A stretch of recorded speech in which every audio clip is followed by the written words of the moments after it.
The public face of the gaming industry is taking none of the actions that might move toward a resolution of the Gamergate controversy. At the recent GDC in San Francisco, the game industry sided with the anti-Gamergate side. What is interesting, though, is how many people in engineering, the developers, have reservations about that.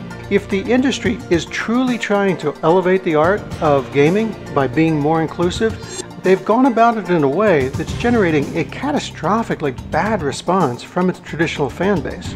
I believe it's because the anti-Gamergate folks, they continue to throw gasoline on a very volatile situation. First of all, by not distinguishing the violent pro-Gamergate folks from the non-violent. And second, by cruelly, and I would add shamelessly, ridiculing their opponents at every opportunity.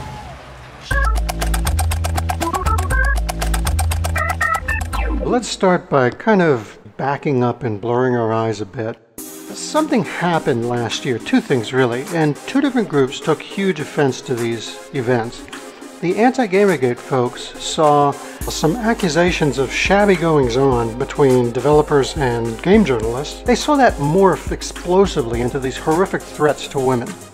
The pro-Gamergate side, they saw that the press seemed to announce the end of traditional gaming.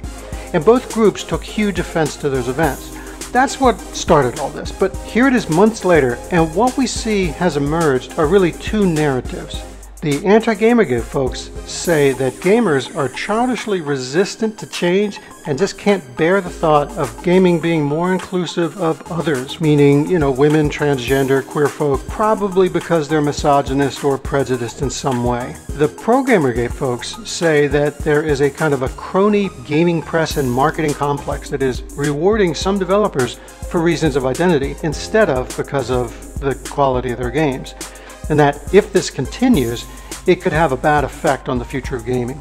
If both groups believe in their own way that they're fighting for a better future of gaming, concentrating on misogyny and harassing of women is not helping at all. It would be like if you were in favor of sustainability, for example, and every time you wanted to discuss sustainability, the industry people and the press, they just want to talk about eco-terrorists who drive spikes into trees to injure lumberjacks.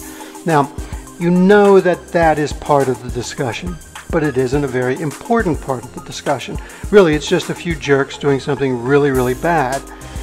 But nevertheless, every article on sustainability, it starts with an explanation of how tree spiking works. And then one lumberjack describing how he's thinking of leaving the industry and he's proud of those lumberjacks who are staying and he's going to be a VIP at the conference talking about being a victim of eco-terrorists. And you, who just want to improve sustainability, you now have to spend 90% of your time addressing what these idiot eco-terrorists are doing. So it's kind of like that. I think a more useful way to approach this discussion is not to make it all about what a bunch of anonymous creepsters do to harass women, but instead, let's talk about the two competing narratives that each say they want to save gaming, neither of which, by the way, support harassing women. So with this in mind, let's take a look at what is happening now. Now, the recent news is that at the Game Developers Conference in San Francisco, the International Game Developers Association, the IGDA, and the gaming press, they landed with both feet on the side of anti-Gamergate. Here's how Kate Edwards, she's the executive director of the IGDA, this is how she described the behavior of pro-Gamergate folks to Agence France Presse at the show. It's not normal or rational behavior. I think it's the result of fear that a woman will show up and displace the games or community they like. Longtime freelancer Dennis Simeka, he wrote, "The video game industry will march on. It doesn't matter if a small, vocal, and even dangerous minority of traditional gamers are trying to derail the evolution of video games." And then there was Jessica Lachenal writing in The Mary Sue. "They stand horrified at what a better future for equality might look like." I think these folks think they're being honest brokers of the news, but I also think it's because the anti-Gamergate folks have done such a good job of characterizing Gamergate as an anti-woman movement. I mean, who wouldn't be against that? But I don't think everyone is being an honest broker because I see so much cruel stuff. Now, you probably heard about Tim Schafer's joke suggesting that the women and minorities who are supporting Not Your Shield are sock puppets. It kind of suggests some odd prejudices of a different sort. You know, that maybe people like Tim expect a certain kind of behavior from women and minorities. But did you hear about the Hey Ash, What You Playin' video at the IGF Awards? The link at the upper right is to the video if you want to watch it. Here's the reaction in the hall. Cool people and deliver justice.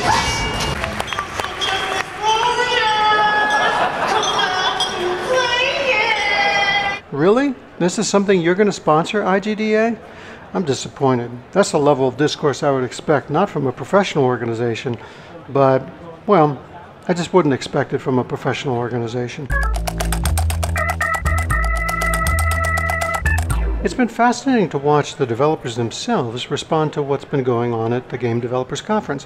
One developer, who is himself a minority, on Reddit wrote about his fellow attendees that instead of the traditional aura of professionalism, the new crowd, quote, feels more of, I like you and we think the same way as weird, quirky guys because we're quirky, we'll all support you and be friends type of deal. He continues, quote, there's money, press, and fame involved in all of this, and in the end, the games industry is still a business. On a purely objective standpoint, that can't be right. User RWJB on Reddit wrote that most of the hipsterish new crowd, rather than relying on the merit of their products to generate sales, they're instead relying on controversy and imbalanced coverage from the game's media. Longtime N4G contributor and commenter Rainslacker wrote, I don't know what the hell is up with GDC. They should not be taking sides on a volatile issue which alienates the bulk of the game consumers, which these devs actually rely on to make money. This is why most devs stay dead quiet on the subject. Michael Hartman, who's the CEO of Frog Dice, he tweeted the following about the situation. I'm a 25-year industry vet, own my company, have an established fan base, and even I am afraid of being blackballed if I have the wrong opinion. That's how broken this has all become. People are afraid to have their own opinions for fear of being ostracized and their career destroyed. There's one thing everybody agrees on, that this is the worst shakeup in gaming in our lifetimes. And I believe it's because the anti-Gamergate folks have failed to distinguish those who harass from those who don't. And every time they call out the harassers, and they certainly should continue to do that, they always throw in some body shaming at us and how we aren't good in social situations and have neckbeards and maybe we live at home. Because they don't distinguish clearly that they are really just objecting to harassment, it looks very much to us like they're rejecting the red shirt guy. In the beta, it's Kurdrin, Wildhammer, and Falstad is not in the game at all. What happened to him? Isn't Falstad dead? He survived, and in fact... I think a lot of people have a real soft spot in their heart for red shirt guy and love the fact that gaming gives people like us a hobby that really fires up our imaginations and gives us so much pleasure. But when you describe us as Leah Alexander did, you know, these wailing hyper-consumers, these childish internet arguers, they're not my audience, they don't have to be yours. You know, to us, it looks a lot like this.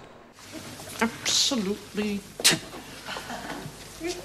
the kind of arse I have to put up with from you people. You punts in here expecting to be hand-weighted on hand and foot while I'm trying to run a hotel here. Have you any idea of how much there is to do? Do you ever think of that? Of course not. You're too busy sticking your noses into every corner, poking about for things to complain about, aren't you? Well, I've had 15 years of pandering to the likes of you, and I've had enough. I've had it. Come on, pack your bags and get out. You know, that's funny for a reason. Everybody knows you don't treat customers like that. Now, Ms. Alexander and her colleagues, she can treat her audience any way she wants. It's a free country. But me personally, I would respond better if everybody followed the lead of Blizzard on this. Through Wrath of the Lich King. Of course. Thanks for pointing that out. We're going to get that fixed. Thank you. Bet.